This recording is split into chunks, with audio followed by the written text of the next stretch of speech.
சிறுகடிக்க ஆசை சீரியலில் டுடே எபிசோடில் விஜய் இருந்துட்டு மீனா மேலேயே எல்லா பழியும் தூக்கி போடுறாங்க. இவ தான் எல்லாத்துக்கும் காரணம். இவ இந்த வீட்டில் இருக்கிறதுனால தான் இவருக்கு இப்படியெல்லாம் நடந்துருச்சு. பார்த்தீங்களா, அந்த அம்மா சொன்ன மாதிரி இப்போ உங்கள் அப்பாவுக்கு எவ்வளோ பெரிய ஆக்சிடெண்ட் நடந்திருக்கு. இப்போவாவது ஜோசியத்தை நம்புங்க. எல்லாத்துக்கும் காரணம் இவ மட்டும்தான். இவ ராசியால் தான் இன்னைக்கு என் புருஷன் இந்த நிலைமையில் இருக்காரு அப்படின்ற மாதிரி விஜயை சொல்லிடுறாங்க. அதுக்கு அடுத்ததான் பார்த்தீங்கன்னா யாராலுமே மீனாவுக்கு ஆறுதல் சொல்லவே முடியல. அதனால் மீனா அங்கேருந்து கிளம்பி போயிடுறாங்க. மாமா எங்கே இருந்தாலும் நல்லா இருக்கட்டும் அப்படின்னு சொல்லிட்டு அங்கேருந்து கிளம்புறாங்க.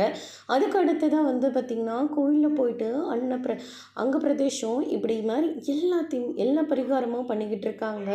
நம்ம சந்திரா ஒரு வழியாக நம்ம முத்துவுக்கு ஃபோன் பண்ணி என்ன மாப்பிள்ளை என்னாச்சுக்கு அப்படின்னு சொல்லிட்டு கேட்கவும், ஏன் அத்தை அப்பாவுக்கு வழியில் போயிட்டு வந்துட்டுருக்கும்போது யாரோ ஒரு பைக்காரன் இடிச்சிட்டு போயிட்டான் அப்படின்ற மாதிரி சொல்லிகிட்டு இருக்காங்க.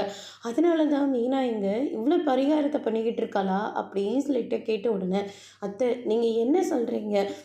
ஆமாம் மாப்பிள்ள, எங்கள் மீனா எல்லா பரிகாரமும் பண்ணிக்கிட்டு இருக்காங்க அப்படின்ற மாதிரி சொல்கிறாங்க. ஐயோ அத்தை, மீனாவை அமைதியாக இருக்க சொல்லுங்கள், அது போதும். அம்மா பேசினதை நினச்சி அவள் ரொம்ப வருத்தப்பட்டு அங்கே வந்திருப்பா போல இருக்குது. அவளை சமாதானம் பண்ணுங்க, நான் வந்துடுறேன் அப்படின்ற மாதிரி சொல்லிடுறாங்க.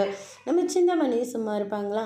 மீனாவை ஏதாச்சும் ஒன்று பண்ணணும், இதுக்கு மேலே அவளை அந்த வீட்டில் இருக்க வைக்கக்கூடாதுன்னு சொல்லிட்டு மறுபடியும் ஒரு புதுசாக பிளான் போடுறாங்க. அதோடு முடிச்சிருக்காங்க.